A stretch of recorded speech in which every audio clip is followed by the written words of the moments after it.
Charles, o Cabeça é o terceiro álbum da banda, é o seu segundo de estúdio, né? De certa forma. E há uma evolução enorme da televisão pro Cabeça, não só você, como todos os outros integrantes. Como é que foi para você? Imagino, né? Você vem de um disco para gravar outro. Como é que foi para você, quanto baterista, ter uma levada diferente nesse disco, vamos dizer assim? Olha, eu entro para os Titãs em janeiro de 1985. Já existia um repertório em curso, em composição, na verdade. Muitas faixas, quando eu cheguei para fazer o show dos Titãs, muitas das faixas que seriam gravadas na televisão já existiam e já estavam arranjadas. Eu praticamente reproduzi o arranjo que o André Jung tocava. Então, é um disco assim, onde a gente praticamente estava se conhecendo. Claro que a gente já se conhecia da Noite de São Paulo, eu era do IRA na época, né? E a gente, IRA e Titãs fizeram muitos shows juntos. Quando a gente não estava junto, se possível, uma banda ia no show da outra. A gente era muito próximo. Porém, uma coisa é você estar assistindo, né? Título de fã da banda, ou telespectador, chame do que quiser. Outra coisa é você ser integrante. Então, nesse primeiro momento, em 1985, eu diria, eu estava meio que conhecendo o processo criativo dos Titãs, e vice-versa, né? Eu sou de uma região de São Paulo, sou da zona sul de São Paulo, é uma região predominantemente de classe média paulistana, e por isso classe média paulistana, diria, meio conservadora, né, meio de centro. Os Titãs são da zona oeste de São Paulo. Essa zona oeste compreende basicamente os bairros que estão próximos à USP, né? E é uma região de São Paulo. São Paulo tem isso, é uma cidade muito segmentada. E a zona oeste de São Paulo sempre foi, e acredito que sempre será, um bairro progressista. Então, os Titãs, a gente tinha muitas afinidades culturais, mas tínhamos também muitas diferenças assim, na maneira de criar, na maneira de ensaiar, nas referências musicais. Então, eu diria, esse ano de 1985, a produção já estava meio que encaminhada, seria Lulu Santos, né? A gravadora achou uma boa ideia, e eu participei de alguns arranjos, enquanto que outros já estavam prontos. Então, esse disco foi produzido, foi gravado em São Paulo pelo Lulu Santos, foi mixado aqui no Rio de Janeiro, nos estúdios da Som Livre, que acho que fica ainda. Não sei se a Som Livre vendeu esse prédio, mas ficava em Botafogo. Tá? Não, acho que vendeu. Vendeu? Vendeu, então não existem mais. Bom, quase todos os estúdios. Quase todos os estúdios legais não existem mais. Todos foram para o Beleléu. Foi, literalmente. Do televisão para o Cabeça aconteceram uns fatos assim, que marcaram a nossa carreira. Né? A gente vai para o Cabeça Dinossauro com um desejo de registrar em estúdio o que acontecia no palco. Os shows dos Titãs, isso eu vi enquanto era amigo, nem integrante da banda era. Os shows dos Titãs eram bem diferentes do primeiro disco e depois do televisão também. Tá? Shows dos Titãs tinham muita energia, já tinha uma pegada punk misturada com new wave, é verdade, mas tinham assim, uma intensidade que o primeiro disco absolutamente não mostra, e o televisão tentou mostrar, mas não conseguiu.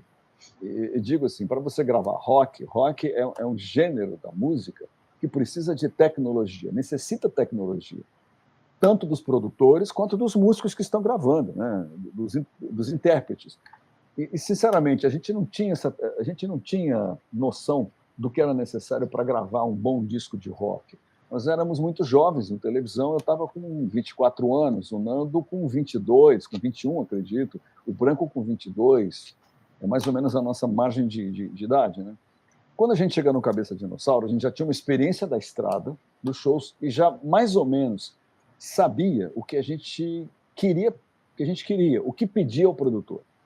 Então, quando a gente chega no Cabeça Dinossauro, a gente faz uma demotape em São Paulo, o disco estava bem ensaiado. Se você comparar a demotape que está no streaming com o disco em si, você vai ver que alguns arranjos praticamente não mudaram. A gente só gravou eles de uma forma melhor e com algumas ideias adicionais, claro, dos produtores que trabalharam com a gente. Foram 3 em estúdio: Liminha, Vitor Farias, que é o técnico de estúdio, e o Peninha Schmidt, que foi o produtor do primeiro disco dos Titãs, né, do álbum de 1984.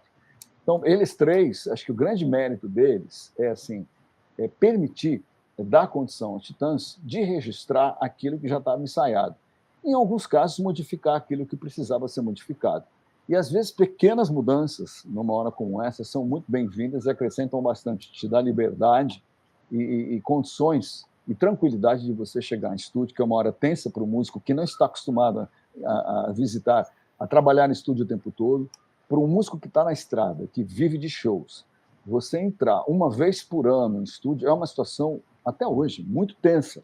Acho que o grande mérito desse disco. É interessante a gente estar falando de um disco que foi gravado em 1986 e que ele tem um componente muito interessante que eu não vejo tanto nas produções musicais de hoje, que é espontaneidade. Ele é um disco muito espontâneo.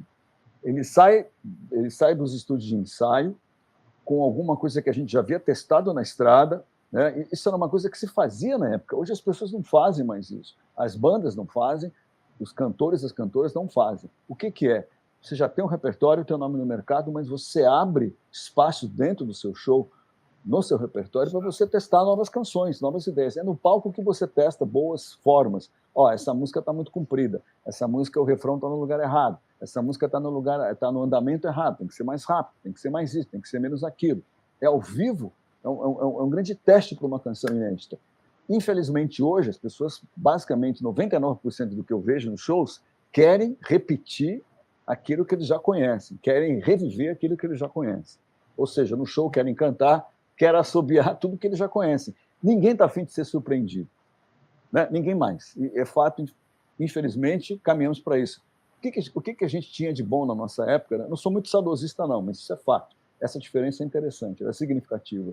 Tinha espaço para você jogar músicas novas no seu repertório. Nós fizemos isso com o repertório do Cabeça, com o repertório do Jesus, com o repertório até do Blesk. A gente conseguia, havia espaço ali. Então, quando a gente chega no Cabeça, como disse, as canções já estavam mais que testadas. Menos uma que está ali, que mudou bastante. Aliás, as duas mudaram bastante o arranjo. A Face do Destruidor, na demo tem uma versão absolutamente diferente, sobretudo a bateria. E o que está nessa demo que a gente fez, ela era uma coisa que eu nem sei definir o que ela era. Ela era uma canção pop, inspirada em alguma coisa do The Clash, mas quando a gente chegou lá em estúdio, eu lembro da gente mostrando para o Liminha, assim, ele falou, cara, esse arranjo está ruim, não está funcionando, a gente precisa fazer outra coisa com essa música. Aí partiu uma sugestão dos Titãs, né, minha, inclusive, de todos nós, de fazer alguma coisa eletrônica. A gente já tinha quase todo o disco registrado, numa pegada mais punk, e algumas músicas mais funk, né, como tem Bichos Escrotos, Estado de Violência, mas a gente não tinha nada eletrônico, e a gente sempre gostou de muita coisa da música eletrônica da nossa geração. Um exemplo disso é o New Order, por exemplo, que já fazia experiências com música eletrônica e rock. Daí surgiu a ideia de fazer o quê nesse formato que vocês vieram acontecer. Porém, as outras são semelhantes, muito parecidas àquilo que a gente apresentou na Demo Tempo. Então, é um disco que tem uma importância fundamental na nossa discografia e que foi feito de uma forma bastante espontânea e muito transparente daquele momento que os Titãs, momento artístico que os Titãs estavam vivendo.